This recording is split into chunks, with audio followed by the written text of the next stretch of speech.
নির্বাচনের পরে তো আসার প্রশ্নই আসে না। তিনি আসবেন, তিনি নিজেই নির্বাচন করবেন ইনশাআল্লাহ। জনাব তারেক রহমান সাহেব যুক্তরাজ্যে নির্বাসিত থাকা অবস্থায় গত 15 বছর যাবৎ এই যে পালিয়ে যাওয়া ফ্যাসিবাদী সরকার, সেই পালিয়ে যাওয়া ফ্যাসিবাদী সরকারের হাত থেকে বাংলাদেশকে পুনরুদ্ধার করার লক্ষ্যে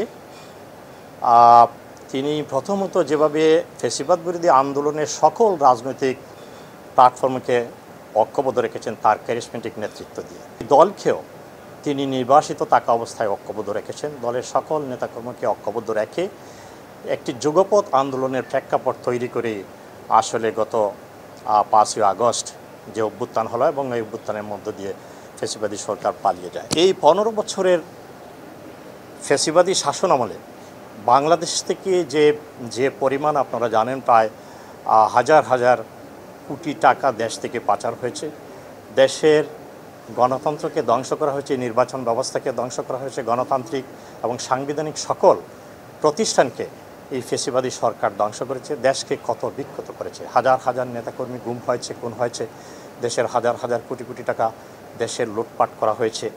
এইরকম একটি দেশের ইনশাআল্লাহ যদি আল্লাহর রব্বুল আলামিনের হুকুম হয়, আমরা আশা করছি দেশের জনগণের ম্যান্ডেট নিয়ে তিনি আগামী দিনে বাংলাদেশের প্রধানমন্ত্রী বা এই দেশের এইরকম একটি অর্থনৈতিকভাবে ভঙ্গুর একটি বিধ্বস্ত একটি রাষ্ট্রের তিনি দায়িত্ব নিতে যাচ্ছেন। সুতরাং এই অবস্থা থেকে আমরা যদি একটু চিন্তা করি, তার নিরাপত্তার বিষয়টা অবশ্যই সেখানে আলোচনার বিষয় রয়েছে।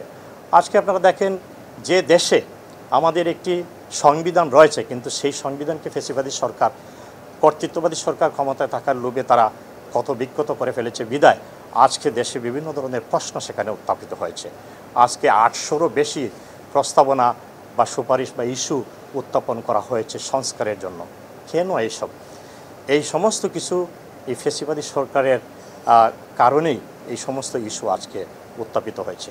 এই সমস্ত কিছুকে সামনে রেখে এইরকম একটি রাষ্ট্রের, একটি ভঙ্গুর একটি রাষ্ট্রের, একটি বিপর্যস্ত একটি রাষ্ট্রের তিনি ইনশাআল্লাহ দায়িত্ব নিতে যাচ্ছেন যদি দেশের জনগণ তাকে ম্যান্ডেট দেয়।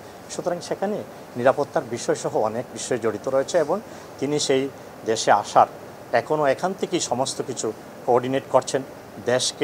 দেশের সাধারণ মানুষকে নির্দেশনা দিয়ে যাচ্ছেন, দেশের জনগণ, দেশের দলের নেতাকর্মীদেরকে নির্দেশনা দিয়ে যাচ্ছেন এবং একই সাথে আপনারা দেখতে পাচ্ছেন যে ঐক্যমত্য কমিশন থেকে শুরু করে বিভিন্ন জায়গায় দেশকে কীভাবে একটি অবাধ, সুষ্ঠু, নিরপেক্ষ নির্বাচন অনুষ্ঠান করা যায় তিনি অক্লান্তভাবে পরিশ্রম করে যাচ্ছেন, কাজ করে যাচ্ছেন।